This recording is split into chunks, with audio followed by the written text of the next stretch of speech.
بسم اللہ الرحمن الرحیم بسم اللہ الرحمن الرحیم بسم اللہ الرحمن الرحیم بسم اللہ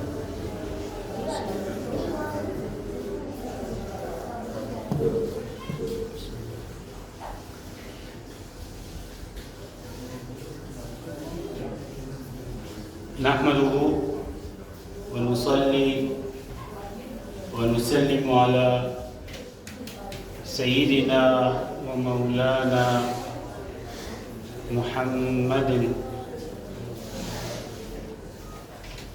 صلى الله عليه وسلم.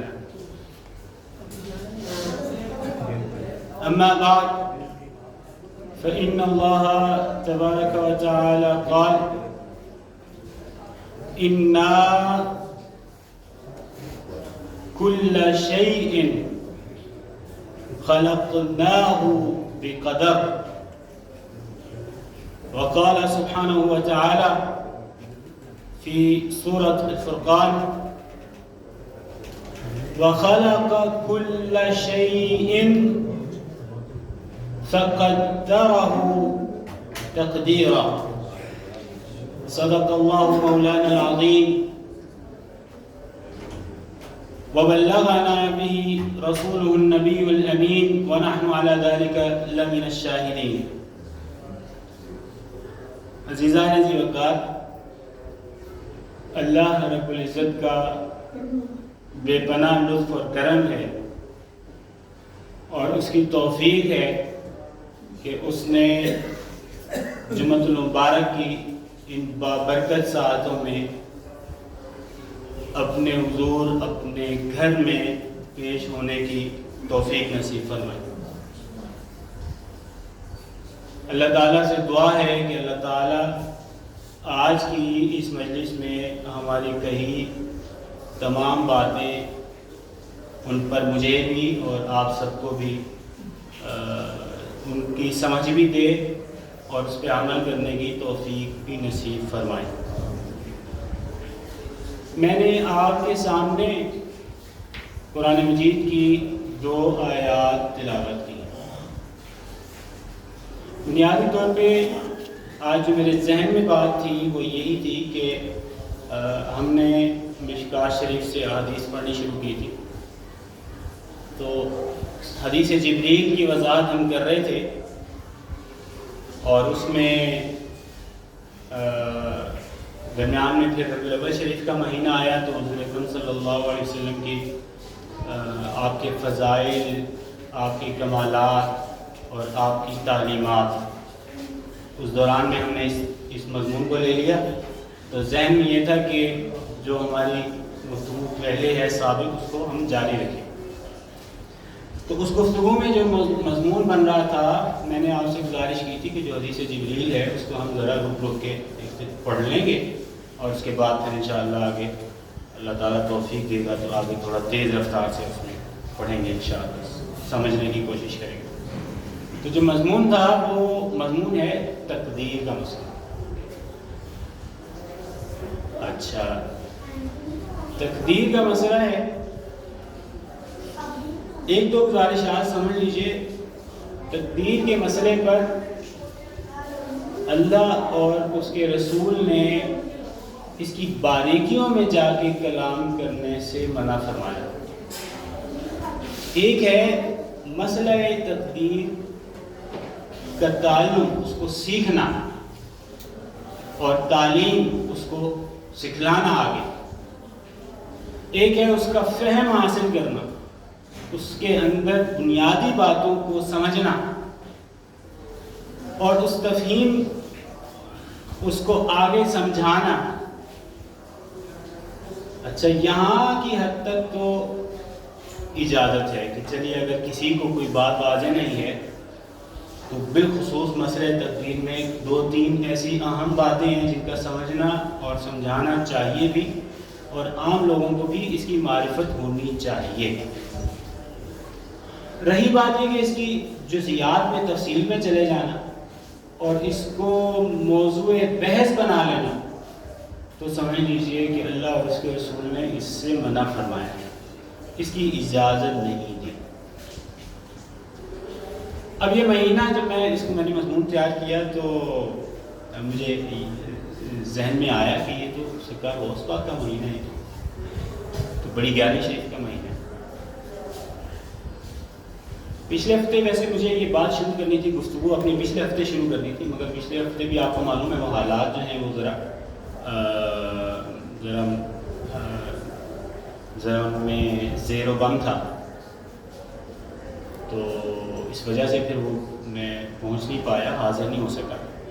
اب کے بھی حالات ایسے ہی ہیں، اللہ تعالیٰ عافیت رکھے اور فتنہ اور فساد اور اس طرح سے اللہ تعالیٰ محفوظ رکھے۔ ابھی خان صاحب علیل ہیں، آپ کو معلوم ہے ان کو پہ جو اٹیک ہوا ہے، اللہ تعالیٰ انہیں شفا بھی دے اور عافیت بھی رکھے۔ اب میرے ذہن میں بات آئی کہ آج جب ہم تقدیر پہ گفتگو شروع کریں، تقدیر میں کچھ باتیں سمجھنا ضروری ہے۔ ایک تو یہ کہ تقدیر کا جو مسئلہ ہے اس پہ ایمان رکھنا یہ ضروریات میں شامل ہے۔ تقدیر پہ جو ایمان ہے، جیسے آپ توحید پر ہم ایمان لاتے ہیں، جیسے ہم رسالت پر ایمان لاتے ہیں، ایسے تقدیر پر ایمان ضروریات دین میں شامل ہے۔ تو اس کی ناگزیریت پہ ہم کوشش کریں گے، اسے 2 مجالس میں اس کو بات مکمل کر لیں، اس میں اہم گوشے صرف سمجھنے ہیں بس۔ اس کی ناگزیریت پہ میں آپ کو کچھ احادیث آج سناؤں گا۔ ایک بحث ہے کہ بھائی یہ جب ہم رہ رہے ہیں، زندگی گزار رہے ہیں، تو انسان کی تخلیق تو ہمیں آپ کو سب کو معلوم ہے کس نے کی ہے؟ اللہ کی ذات نے، اللہ تعالیٰ نے انسان کو پیدا فرمایا۔ اب ایک ذیلی بحث ہے کہ آیا یہ بھی پتہ چلے کہ انسان جو اعمال کر رہا ہے وہ اعمال نیک بھی ہیں، اور وہ ایسے اعمال بھی ہیں جو نیک نہیں ہیں، ایسے اعمال بھی ہیں جو پسندیدہ ہیں، اور ایسے اعمال بھی ہیں جو پسندیدہ نہیں ہیں۔ تو پھر سوال ہوا کہ آیا خیر کے اعمال اور وہ اعمال جو خیر کے نہیں ہیں، ان سب کا خالق اللہ ہی کی ذات ہے، یا انسان خیر کا عمل کا خالق اللہ کی ذات ہے، مگر یہ کہ جو برے اعمال ہیں، جو ناپسندیدہ اعمال ہیں، ایسے اعمال جو مکروہ ہیں، اللہ اور اس کے رسول کو پسند نہیں ہیں، ان کا خالق انسان خود ہے۔ یہ ایک مسئلہ ہے، تقدیر کے اصل مغزے سے پہنچنے سے پہلے سمجھنا بہت ضروری ہے کہ بھئی انسان خیر اور شر اس کا خالق آیا اللہ کی ذات ہے، یا یہ کہ خیر کا خالق تو اللہ ہی ہے، مگر یہ کہ جو شر ہے اس کا خالق انسان از خود ہے، وہ خود انسان نے کریٹ کیا۔ پھر یہ بہت اہم بات ہے، یہ اگر آج ممکن ہوا تو آج ہی گفتگو کریں گے، نہیں تو اس کو شروع سے گفتگو بنائیں گے، اگلی مجلس میں اس کو گفتگو بنائیں گے، کیونکہ اس میں بہت اہم بات یہ بات سمجھنے کی ہے۔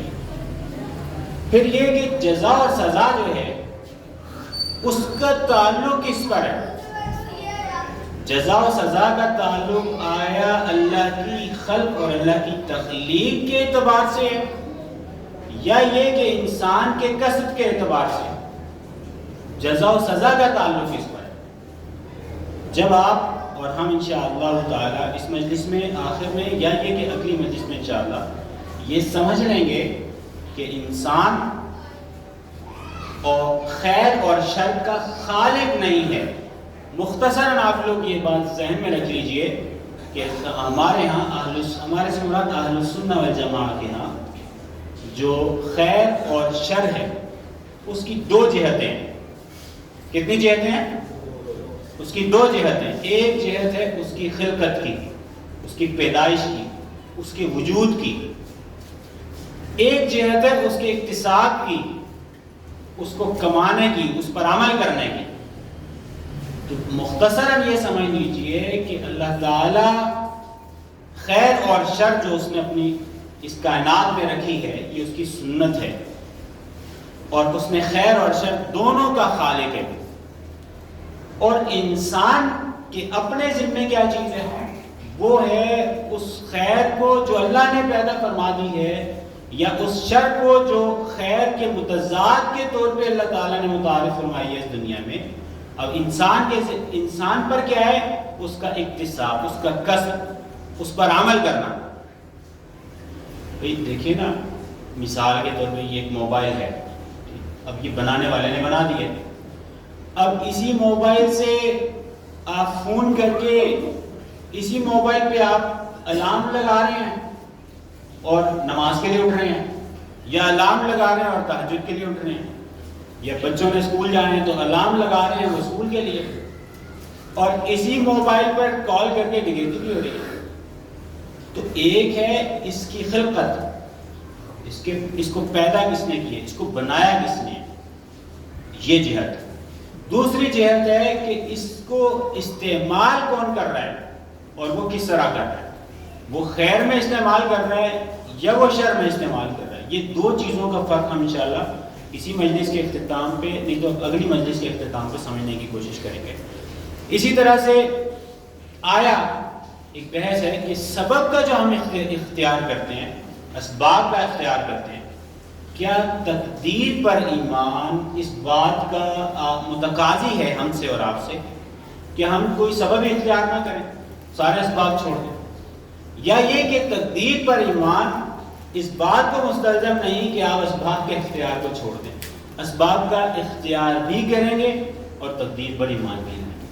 تو یہ دو چار چیزیں ہیں بڑی اہمیت کی ہیں، اور انشاءاللہ تعالیٰ اس کو ہم اپنی دو مجالس میں کوشش کر کے سمجھنے کی کوشش کریں گے۔ اور سرے دست جو ہم گفتگو کی ابتدا کرنے جا رہے ہیں وہ میں، کیونکہ یہ سرکار غوث پاک کا مہینہ ہے، تو سرکار غوث پاک کے ہی ایک آپ سے متعلق ہی آپ کا ایک حال وارد ہوا ہے بطور کرامت، جن ائمہ نے لکھا ہے ان پر، تو سرکار غوث پاک سے اس کی ابتدا کرتے ہیں آج کی گفتگو کی۔ سامعین عزیز وقار، حضور غوث اعظم کے بارے میں آپ اور ہم سبھی جانتے ہیں، آپ اللہ تعالیٰ کے ایسے ولی ہیں جو کاملین میں سے ہوئے، اور آپ ایسے کاملین میں سے ہیں کہ آپ کی ولایت اور آپ کی جو ولایت میں جو آپ کی امامت ہے وہ مسلمات میں سے ہے۔ حضور غوث پاک کی جو ولایت ہے وہ مسلمات میں سے ہے۔ پھر یہ کہ آپ جیسا آپ باطنی طور پہ آپ کو ولایت اور کمال نصیب تھا، ایسے ہی حضور غوث پاک اب صاحب علم بھی تھے، اور چھوٹے علماء میں سے نہیں تھے، یعنی بڑے بڑے علماء اور فقہاء آپ کی مجلس میں بیٹھتے تھے اور آپ سے تعلیم سیکھ لیتے تھے، آپ کے زام و تلمس طے کرتے تھے ان کے حضور میں بیٹھ کے۔ جو اس وقت جس روایت سے ہم ابتدا کرنے جا رہے ہیں، کیونکہ ہم مسئلہ تقدیر کو ذکر کر رہے ہیں، تو اسی مسئلے پہ ایک روایت آپ کو پیش کرتا ہوں۔ روایت کرتے ہیں شیخ احمد بن صالح، یہ آپ کے شاگردوں میں سے بھی ہیں، شیخ حضور غوث پاک کے شاگردوں میں سے ہیں۔ مسئلہ تقدیر پر ہم کلام شروع کر رہے ہیں آپ کی حضور غوث پاک کی روایت سے۔ آپ فرماتے ہیں کہ کنت مع سید الشیخ عبد القادر بالمدرسۃ النظامیہ، کہتے ہیں کہ میں حضور غوث پاک کے ساتھ تھا اور آپ مدرسہ نظامیہ میں درس دیتے تھے۔ حضور غوث پاک جب درس دیتے تھے تو میں نے آپ کو بتلا دیا کہ سینکڑوں اہل علم آپ کی مجلس میں بیٹھتے تھے۔ جو حالات سمجھ لیجیے جیسا ہمارے زمانے میں ہو گیا ایسی صورتیں نہیں تھیں، وہ بہت علم میں بڑا رسوخ تھا آپ کو، تو بڑے بڑے فقہاء آپ کی مجلس میں بیٹھتے تھے اور تعلیم لیتے تھے۔ تو فرماتے ہیں کہ آپ مدرسہ نظامیہ میں تھے، فاجتمع علیہ الفقہاء والفقراء، اب فقہاء جو تھے بڑے بڑے علماء بھی آپ کی مجلس میں جمع ہو گئے، اور فقراء راہ سلوک کے، راہ خیر کے مسافر جو تھے وہ بھی آپ کی مجلس میں جمع ہو گئے۔ فرماتے ہیں فتکلم فی القدر والقضاء، اب سرکار غوث پاک جب اس مجلس میں گفتگو فرما رہے تھے تو وہ تقدیر کے مسئلے پہ گفتگو کر رہے تھے، جس پہ ہم ابھی ابتدا کر رہے ہیں اپنی اس مجلس کا۔ تو کس مسئلے پہ گفتگو فرما رہے تھے غوث پاک؟ تقدیر کے مسئلے پہ۔ کہتے ہیں فبینما اذ هو یتکلم، جب سرکار غوث پاک تقدیر کے مسئلے میں کلام فرما رہے تھے سقطت حیۃ عظیمہ، تو جناب اس وقت میں اوپر آپ کی گود میں فی حجرہ من السقف، اوپر چھت سے نا ایک بڑا سا سانپ آپ کی گود میں گریا۔ آپ تقدیر کے مسئلے پہ گفتگو فرما رہے ہیں اور گفتگو کے دوران ہی قضاء اور تقدیر پر گفتگو کے دوران ایک بڑا سا سانپ آیا چھت سے اور چھت سے آپ کی گود میں گر گیا۔ اب جب یہ کیفیت ہوئی ففر منها كل من كان حاضرا عنده، اب جب یہ کیفیت ہوگی تو جو ان کے ارد گرد لوگ بیٹھے ہوئے تھے اب وہ خوف کے مارے ایک دم، جیسے انسان بوکھلاہٹ میں نکلتا ہے، اب وہ جناب بوکھلاہٹ میں ایک دم سارے آگے پیچھے ہو گئے۔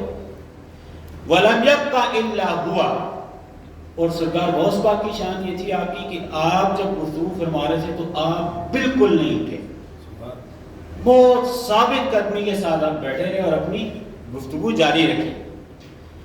حتیٰ کہ آتا ہے فَدَخَلَتِ الْحَيَّةُ تَحْتَ ثِيَابِهِ، آپ وہ جو سانپ تھا وہ آپ کے کپڑوں کے اندر گھس گیا، اور مرت علی جسدہ، آپ کے جسم پر وہ پھرتا رہا سانپ، اور حتیٰ کہ یہاں تک آتا ہے کہ وَالْتَفَّتْ إِلَىٰ عُنُقِهِ، یعنی یہاں سے نکلا توق سے اور اس کے بعد گردن کے گرد بھی وہ لپٹا سانپ۔ وَمَعَ ذَلِكَ مَا قَطَعَ كَلَامَهُ وَلَا غَيَّرَ جِلْسَتَهُ، حتیٰ کہ یہاں یہ کیفیت آ گئی کہ سانپ گردن کے گرد لپٹ گیا، لیکن سرکار غوث پاک نے نہ اپنا کلام منقطع کیا، نہ کلام ختم کیا، اور نہ ہی اپنی جو حیات تھی جس حالت میں بیٹھے ہوئے تھے اس کو آپ نے بدلا، جس طرح بیٹھے ہوئے تھے اسی طرح بیٹھے رہے، اور جو کلام فرما رہے تھے وہی کلام تقدیر کے مسئلے پہ کرتے رہے۔ اب کیا ہوا جناب، جب یہ سارا واقعہ ہو گیا ثم نزلت الى الارض وقامت على ذنبها، اب وہ جو سانپ تھا وہ زمین پہ اترا اور جناب اپنی دم کے سہارے ایسے کھڑا ہو گیا سرکار غوث پاک کے سامنے۔ اچھا، اب اس نے کہا ثم کلمها بکلام ما فہمناه، یہ شیخ کہتے ہیں احمد بن صالح کہتے ہیں کہ آپ سرکار غوث پاک نے اس سانپ سے کلام کیا۔ ایک بات ذہن میں رکھیے، سرکار غوث پاک آپ ان اولیاء اللہ میں سے ہیں جن کی جو کرامات ہیں وہ بکثرت ثابت ہیں، یعنی کسی ولی کی اس درجہ کرامات نقل نہیں ہوئی جس درجہ حضور غوث پاک کی کرامات نقل ہوئی ہیں۔ تو اب یہاں پہ آتا ہے، اب یہ بذات خود ایک کرامت ہے کہ وہ اب کہتے ہیں فَكَلَّمَهَا بِكَلَامٍ مَا فَهِمْنَاهُ، انہوں نے ایسا کلام کیا وہ سانپ سے کہ ہمیں سمجھ نہیں آئی کہ وہ کیا کہہ رہے ہیں۔ ثُمَّ ذَهَبَتْ، اب وہ جناب وہ سانپ جو ہے وہ چلا گیا۔ اب کہتے ہیں جی جَاءَ النَّاسُ إِلَيْهِ ثُمَّ سَأَلُوهُ عَمَّا قَالَتْ لَهُ، اب لوگ اکٹھے ہو کے ان کے پاس آگے واپس دوبارہ اور کہنے لگے بتلائیے حضرت کہ وہ آپ یہ سانپ سے کیا کلام کر رہے تھے۔ فقال لها، اب سرکار غوث پاک نے فرمایا، یہ سارا واقعہ جب ہو گیا یعنی کلام سرکار غوث پاک نے بھی کیا، اس سے سانپ سے کلام ہوا، تو لوگوں نے جب پوچھا نا تو آپ نے جواب دیا قالت لی، یہ جو سانپ ہے یہ مجھے کہنے لگا تھا، کہتے ہیں لقد اختبرت کثیرا من الاولیاء، کہتے ہیں غوث پاک میں نے بہت سارے اولیاء اللہ کو آزمایا ہے۔ تو بھائی گھنٹے کو تصور کیجئے نا، انسان گفتگو کر رہا ہے اور اس کی جولی میں سانپ آگے گر جائے، پھر وہ گھومے بھی اندر جسم پہ بھی چلے، اور وہ شخص ایسا ثبات اور ایسی مستقل مزاجی اور اللہ کی ذات پہ اور تقدیر پر ایسا مضبوط ایمان کہ نہ گفتگو آپ نے تقدیر پر ختم کی نہ اپنی مجلس سے اپنی حیات بدلی۔ تو سانپ کہتے ہیں حضور غوث پاک نے فرمایا قال لی لقد اختبرت کثیر من الاولیاء، کہ غوث پاک میں نے بہت سارے اولیاء کو آزمایا ہے، فلن ارى مثل ثباتک، لیکن جیسی ثابت قدمی اللہ تعالیٰ نے آپ کو نصیب کی ہے ایسی میں نے اپنی زندگی میں نہیں کسی کو دیکھا، اتنا ثابت قدم۔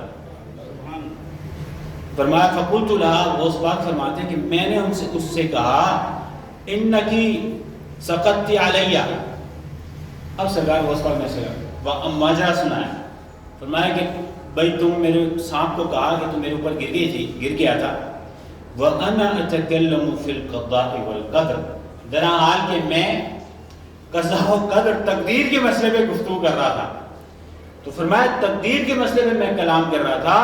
فَهَلْ أَنْتِ إِلَّا رُوَيْدَةٌ، فرمایا کہ بھئی دویدہ، فرمایا کہ تو بس ایک چھوٹا سا کیڑا ہی ہے.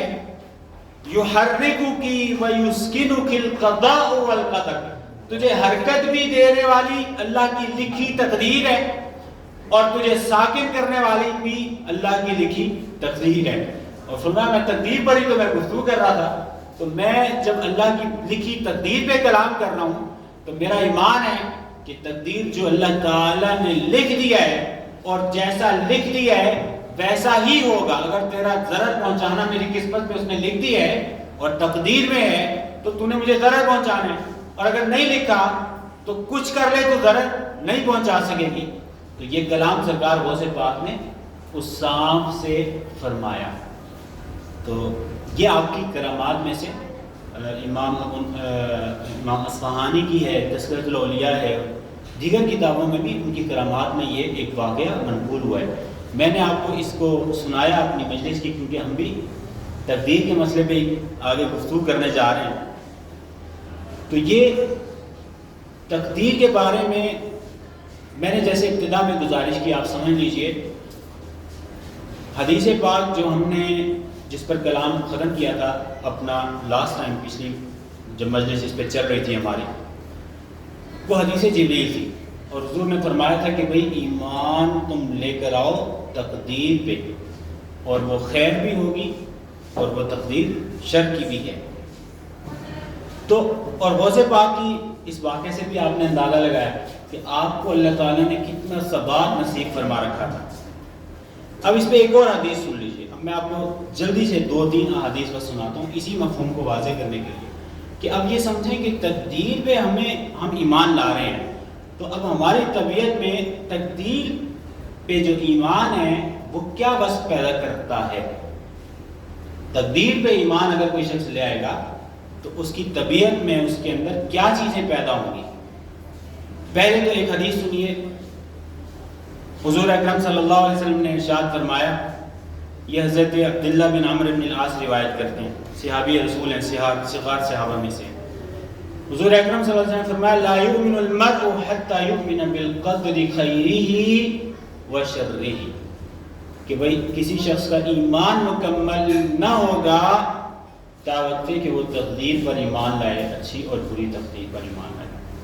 ایک روایت آپ نے سن لی. اچھا ایک اور روایت سن لی. حدیث پاک میں آتے ہیں، حضرت ولید روایت کرتے ہیں کہ میں نے اپنے والد حضرت عبادہ سے، یہ حضرت عبادہ کا ذکر کر رہے ہیں، کہتے ہیں کہ میں حضرت عبادہ کے پاس جب گیا اور کہتے ہیں کہ وہ مریض تھے، یعنی ان کا خیال یہ تھا اتخیل فیہ الموت، کہتے ہیں کہ ان کا خیال یہ تھا کہ یہ جو اب مرض ہے ان کا آخر وقت ہے اور یہ وصال کا وقت قریب ہے. اب وہ اس کیفیت میں تھے. اس کیفیت میں کہتے ہیں قلت، میں نے ان سے کہا یا ابتا، اے والد، اوصینی، آپ مجھے کوئی نصیحت کیجئے، واجتہد لی، اگرچہ آپ کی صحت طبیعت ناساز ہے اور آپ کے لیے اتنا اس وقت ممکن نہیں ہے، لیکن تھوڑی سی اپنی جان پہ مشقت کر کے مجھے کچھ نہ کچھ نصیحت فرمائیے. آپ نے فرمایا اجلسونی، ان کے چلو تم مجھے بٹھا دو. فلما اجلسوہ قال، اب جب انہیں بٹھا دیا تب انہوں نے فرمایا، اب اس بات کو سمجھیے، یہ بات سمجھنے کی ہے. فرمایا یا بنیا، فرمایا میرے بیٹے، انک لن تطعم طعم الایمان، یہ بھی روایت ہے اس کی ایمان بالقدر کی ناگزیریت ہے. فرمایا کہ تم ایمان کا ذائقہ ہی نہیں چکھ سکتے، ایمان کا ذائقہ ہی نہیں چکھ سکتے. ولن تبلغ حق حقیقت العلم باللہ، اور اللہ کی معرفت میں، اللہ تعالیٰ کی اس کی پہچان میں، فرمایا کہ اس کی پہچان کی حقیقت تمہیں نصیب ہی نہیں ہو سکتی. کب تک؟ حتی تؤمن بالقدر خیرہ وشرہ، یہاں تک کہ آپ تقدیر پہ ایمان نہ لے آؤ، بھلی بھی ہے اور بری بھی ہے. اب ان کے ذہن میں سوال ہوا، یہ ولید کہنے لگے قلت یا بتا، اے والد یہ بتلائیے، کیف لی ان اعلم ما خیر القدر من شرہ، مجھے یہ بتلائیے مجھے کیسے پتا چلے گا کہ یہ بھلی تقدیر ہے یہ بری تقدیر ہے، کیسے پتا چلے گا؟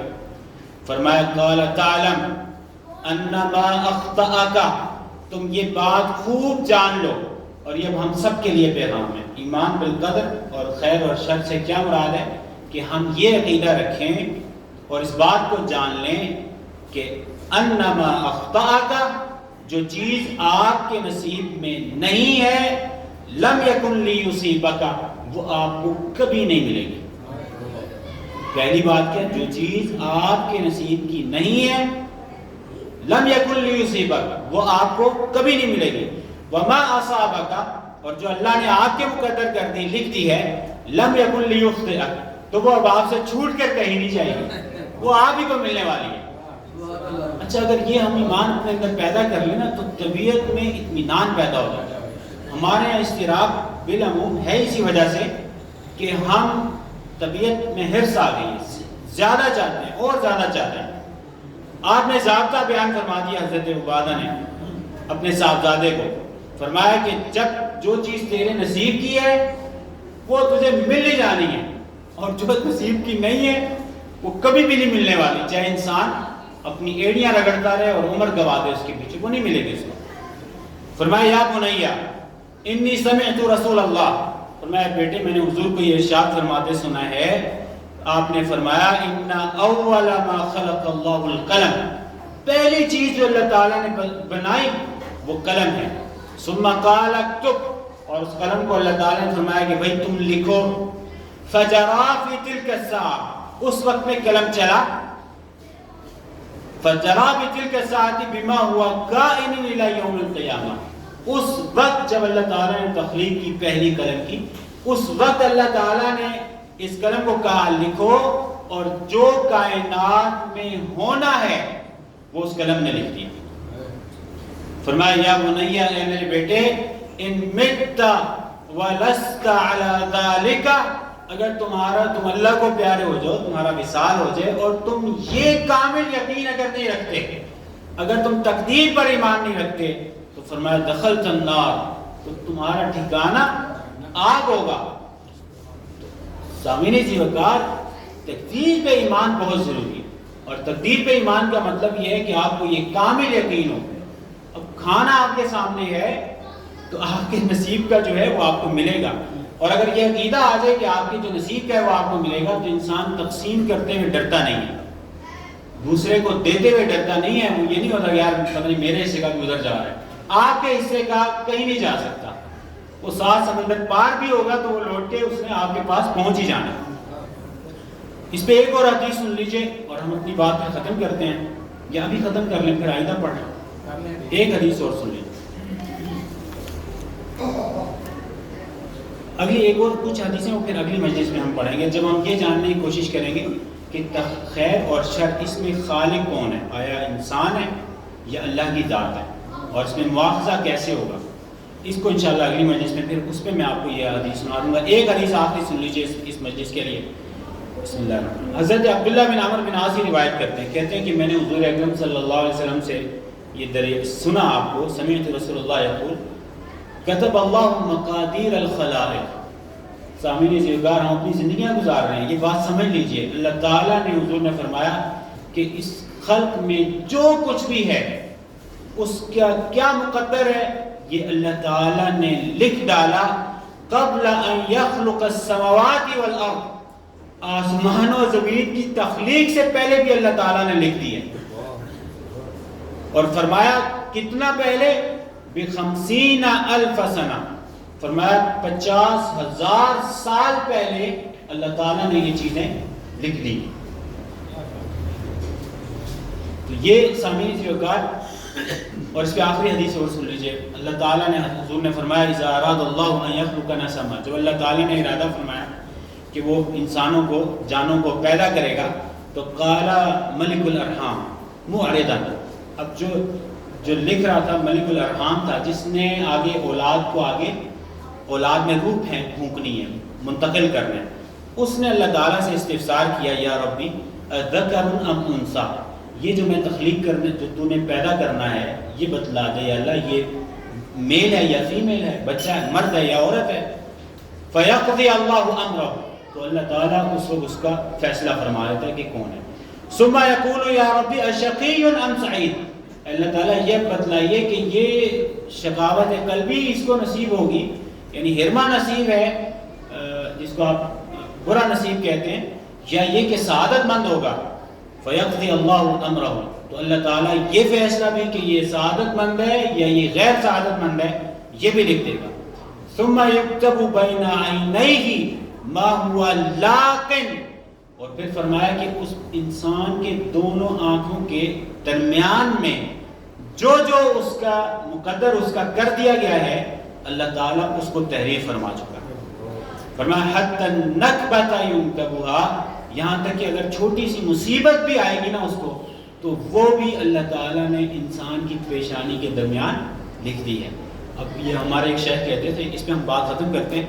ہمارے شیخ کہتے تھے کہ اللہ تعالیٰ نے انسان کی، دیکھا آپ نے اولیاء اللہ کو دیکھا ہوگا کہ وہ انسان کو وہ دیکھ کے اس کو اندازہ ہوتا ہے کس مزاج کے ہیں. تو صالحیت بیسیکلی اللہ تعالیٰ نے بھی قرآن میں اس کا ذکر کیا ہے. ناصیۃ کاذبہ بھی فرمایا اللہ تعالیٰ نے. یہ جو پیشانی ہے اس کی اہمیت ہے بہت زیادہ. اور ایک شیخ ہمارے بتلاتے تھے کہ اس واقعے پہ ختم کرتے ہیں. ہندوستان میں ایک مجذوب تھے، ان کو نا ان پہ کشف ہو جاتا تھا. کوئی شخص گزرتا وہ کہتے ہیں یہ جنت میں جائے گا، یہ دوزخ میں جائے گا.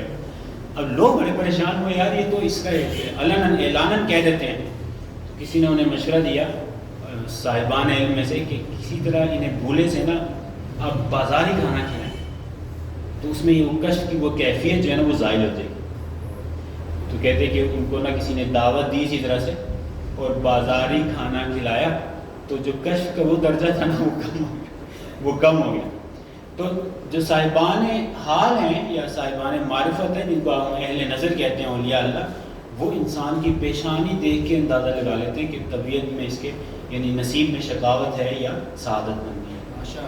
بہرحال اللہ تعالیٰ کے حضور دعا ہے کہ آج جو ہم نے گفتگو کی اللہ تعالیٰ اس کو سمجھنے کی توفیق دے، اس میں عمل کی توفیق دے. وما علیہ الا البلاغ.